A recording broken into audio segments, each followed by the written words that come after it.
Hi, I'm Dean with Old English Outfitters, and today we're going to be talking about the pros and cons of revolvers for concealed carry.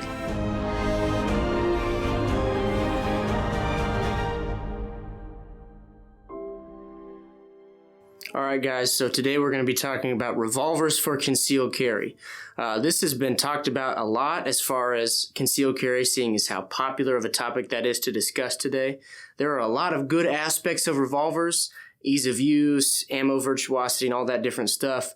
But there are also really good aspects to semi-automatics as well. So with a lot of stuff we talk about, it comes down to a matter of opinion and preference. That's going to be the same case with this video. That being said, let's get into it. Alright guys, our first pro is going to be overall look and aesthetic.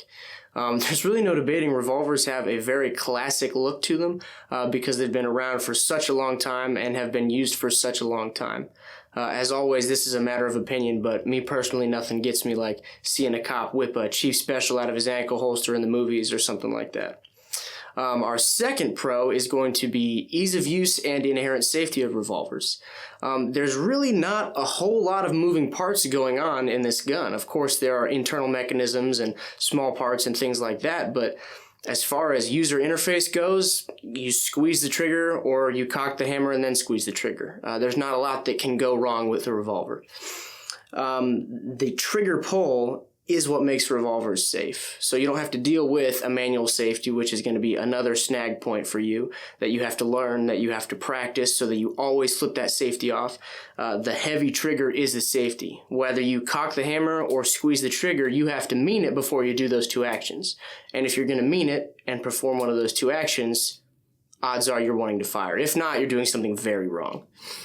Our third pro is going to be clearance of jams. With semi-automatic pistols, again, they're probably more popular nowadays just because the capacity is so much higher. We'll talk about that in cons.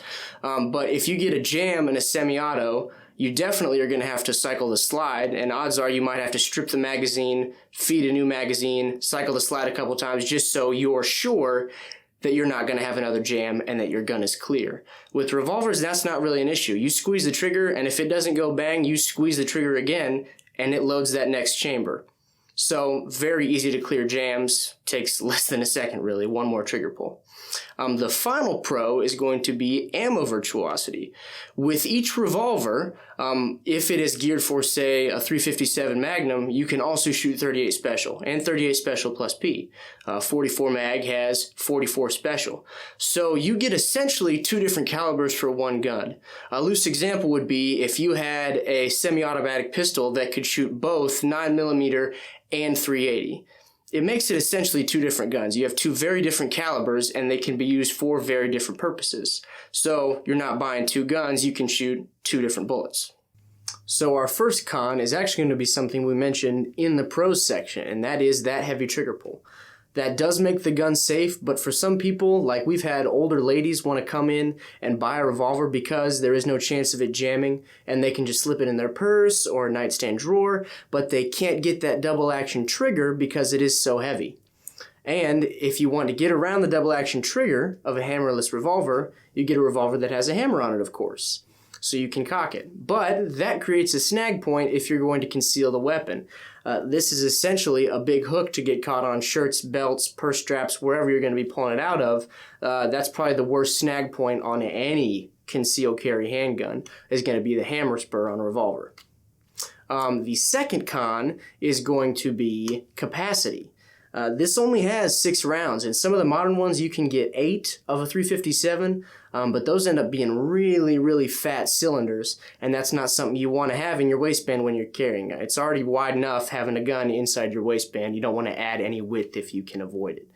And then, you can get 8, 9, even 10 rounds of 9mm in, say, a shield with a magazine extension or a Glock 43 or a Springfield XDS, and it's going to be much thinner even than a 5-shot snubby revolver. Cylinders, they do look cool, but they add a lot of width on the gun. There's no two buts about it.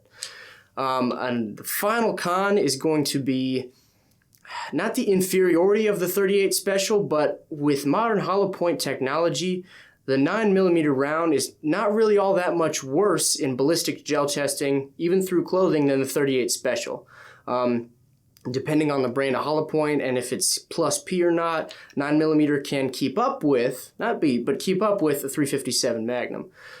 So it's hard to justify the extra recoil, the limited capacity, and really not get all that much more than if you were having a 10-shot 9mm that's easier to conceal. So that sums up our pros and cons of revolvers for concealed carry and self-defense. At the end of the day, revolvers are really cool, and they will do a good job defending your life and defending your loved ones if you want to choose to carry a revolver or keep a revolver at your house. But they're not inferior, but they're somewhat lacking in comparison to modern semi-automatics. The calibers are very comparable nowadays, and they will both do a really good job, but the revolver lacks in capacity. And something we've talked about in the store before is revolvers are easy to use. You squeeze it until it doesn't go bang anymore. No problems there, but they're hard to master. If you want to get good at reloading a revolver quickly, efficiently, and under stress, it's going to take you twice as long to do that and master it as it would reloading a semi-automatic. There's a lot of fine motor skills involved with using a semi-automatic pistol, but if you're willing to take the time to learn it, it can be learned rather quickly. You just have to dedicate yourself to the process. Guys, thank you so much for watching this video. If you like what you saw, please like, leave a comment, and subscribe to our channel. I'm Dean with Old English Outfitters, and we'll see you next week.